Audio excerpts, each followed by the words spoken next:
ಜಿಲ್ಲೆಯಲ್ಲಿ ಭಾರೀ ಮಳೆ ಮುಂದುವರಿದಿದ್ದು, ಸುಬ್ರಹ್ಮಣ್ಯ ಸಮೀಪದ ಕುಮಾರಧಾರ ಬಳಿ ಹೆದ್ದಾರಿ ಜಲಾವೃತಗೊಂಡಿದ್ದು, ಪದವಿ ವಿದ್ಯಾರ್ಥಿಗಳು ಅಪಾಯಕಾರಿ ಸ್ಥಿತಿಯಲ್ಲಿ ಸಂಚರಿಸಿ ಪರೀಕ್ಷೆಗೆ ಹಾಜರಾಗಬೇಕಾದ ಸ್ಥಿತಿ ಉಂಟಾಗಿದೆ.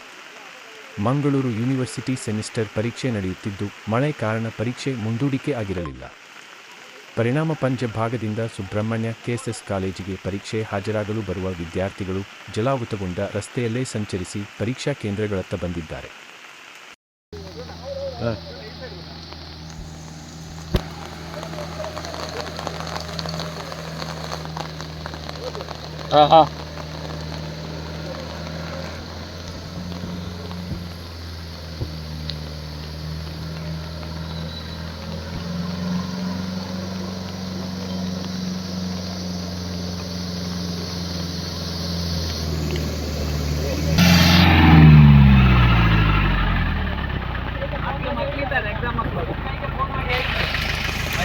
नमस्ते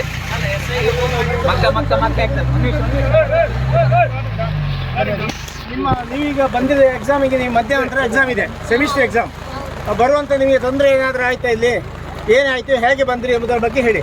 ನಾವು ಬಸ್ಸಲ್ಲಿ ಬಂದ್ವಿ. ಅಲ್ಲಿ ಸರಸ್ಮುಖಿಯಲ್ಲಿ ಈಚೆ ಬರ್ಲಿಕ್ಕೆ ಆಗಲಿಲ್ಲ, ಬೋಟು ಕಲಿಸಲಿಲ್ಲ. ಮತ್ತೆ ಈಗ ಈಚೆ ಜೀಪಲ್ಲಿ ಕರ್ಕೊಂಡು. ನಿಮ್ಮ ಹೆಸರು? ಅಮಿತಾ. ಯಾವ ಕ್ಲಾಸು? Second B. ನಿಮ್ಮದು? ನೀವು ಅದೇ ಕ್ಲಾಸು. ಈಗ ಮಧ್ಯಾಹ್ನ ನಂತರ ನಿಮಗೆ ಪರೀಕ್ಷೆ ಇದೆ, ಬರ್ಲಿಕ್ಕೆ ಬಹಳ ತೊಂದರೆ ಆಗಿದೆ. ಈಗ ಹೇಗೋ ಮಾಡಿ ಇವರು ಎಲ್ಲ ಕರ್ಕೊಂಡು ಬಂದಿದ್ದಾರೆ.